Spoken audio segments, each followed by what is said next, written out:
Opinions now from publicaddress.net and the Hard News blog there, also Media 7 Show TVNZ7. Of course, it's Russell Brown. Good morning, Russell. Good morning. Good morning, Russell. Now, 5 days on from the Megaupload arrests, what are we to make of it? It's still hard to know, really, isn't it? Yeah. It's been spectacular. This does look like a fairly significant change of tactic from the copyright lobby. Because we've been through years where end users have been targeted, and that has not made the music and movie companies at all popular. Suing their fans turned out to not be a very good tactic. Now they're going for infrastructure, and it should be acknowledged that they appear to have a case against Megaupload on the face of it. And it's put a chill on the rest of the file locker industry around the world. Yeah. Dozens of them, all of which, oddly enough, are much smaller than Megaupload.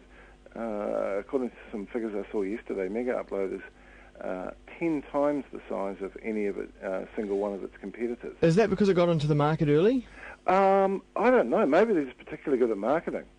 I was quite surprised to find that because, I've used it legitimately, I might say, services like RapidShare and MediaFire. And had formed the impression that they were the market leaders.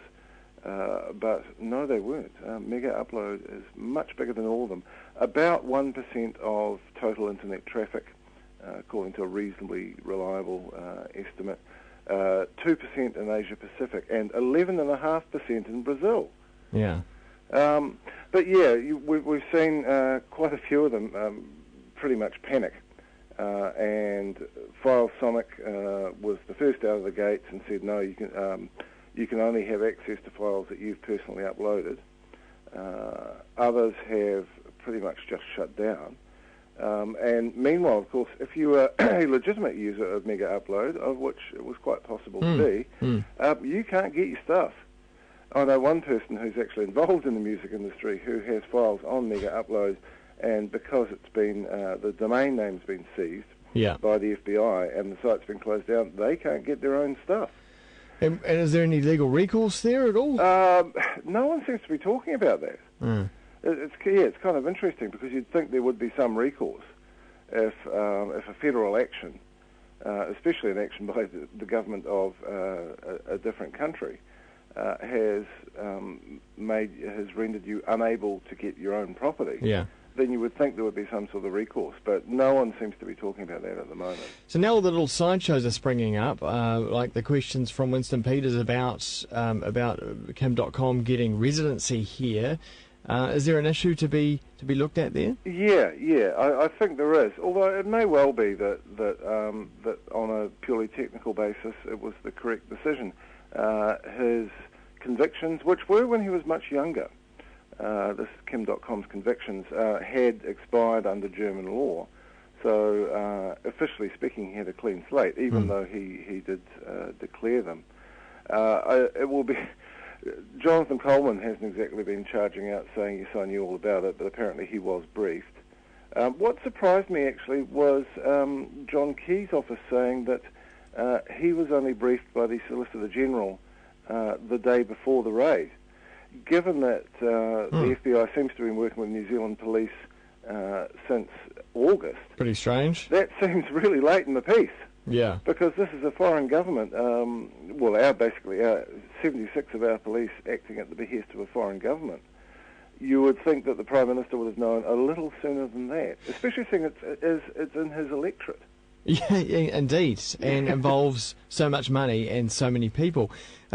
What do you make of the police effort and the amount of resources that were used? It does look a little over the top.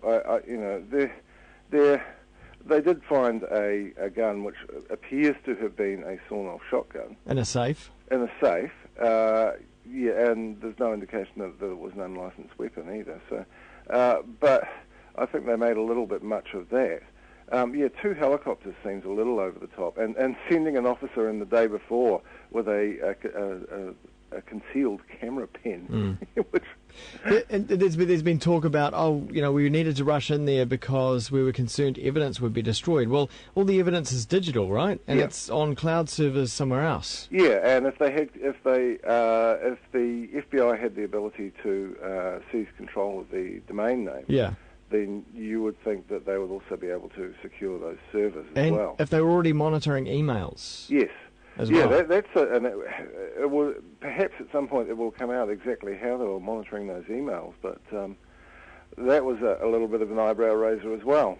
Well, yeah, I mean, are there implications for the wider general public with this? There seems to be no problem with surveillance and snooping or getting involved with people's personal affairs. Yeah, it would be interesting to know how often this happens and whether and how often actually it's done in the interests of property owners, because copyright, is still, although there are criminal breaches of copyright, it's still largely a civil matter. I think we will find out a lot of this. Although Robert Bennett's had to step down from the case in the US, Megaupload will have some pretty high-powered lawyers. Yeah. And I think this will be a spectacular case. It could end up setting some quite interesting precedents either way. It may be that the fears that we've just discussed of the other file locker services are justified, or it may not fly in court. Well, certainly it is going to, as you say, roll out in front of us. Indeed, and it's going to go on for ages too. Yeah, well, it will. Do you think actually, that they might be wise to settle and get it over and done with? Otherwise, they will be tied up for years. Yeah, whether the FBI wants to settle. One thing that I found out today was that Megaupload was preparing to launch a service called Megabox, which appeared to be, to some extent, legitimate. They were claiming that Amazon and Seven Digital, the British music retailer, were both partners.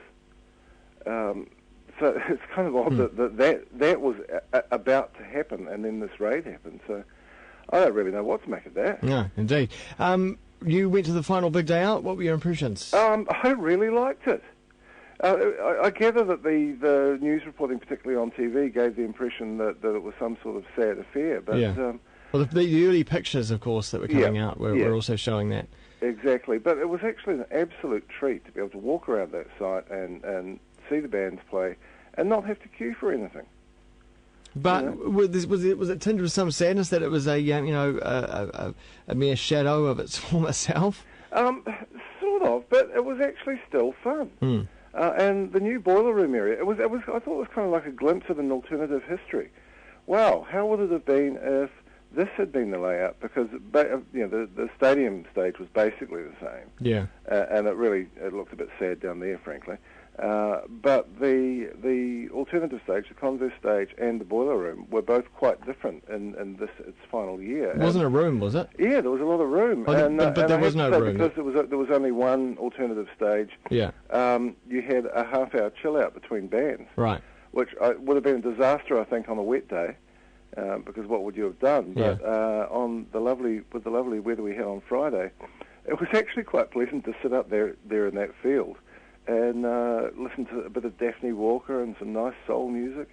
I don't know, maybe I'm getting old, but I like that part. Pretty relaxed, that's for sure. But when you say boiler room, there was no tent, was there? There was no actual tent there, but what there was in the new site, facing the opposite direction, basically, it backed onto what had been the back of the old boiler room stage. Yeah. And there was a rather nice grassy slope up the back of there. And so you could, we sat and watched battles from there, and that was pretty neat. Battles I thought were extremely intense, but quite a remarkable outfit. Well, who knows? Maybe a template for a future. Yeah. Ken West has actually told the Sydney Morning Herald that something at some point will replace the big day out. Okay, right. Yes. Good. Finally, the Occupy movement, bit of a fizzler now. Yeah, I don't know what they think they're achieving, and it was interesting to see the various spokespeople who aren't bothering to live there claiming that the police and security guards had been brutal and acted unacceptably in the eviction on Monday, but because TV3 actually had a whole lot of raw footage up there, and it did not show that at all. I thought that everyone involved, the private security guards and the police, were actually quite restrained in the face of a degree of provocation. The people who were being removed were pretty annoying and abusive, frankly. On the other hand, it now seems clear that at least 3 police officers thought it would be a good idea to have the same ID number. Yeah. That's unacceptable. Yeah. I mean, it actually, in a way, it completely spoils and undermines what they were doing. Was a good work of policing, very restrained work of policing on the day. What were they thinking? Indeed. Outrageous. Russell Brown, thanks very much. Righto. Cheers. Publicaddress.net for more. The Hard News blog there at Media 7 Show TV.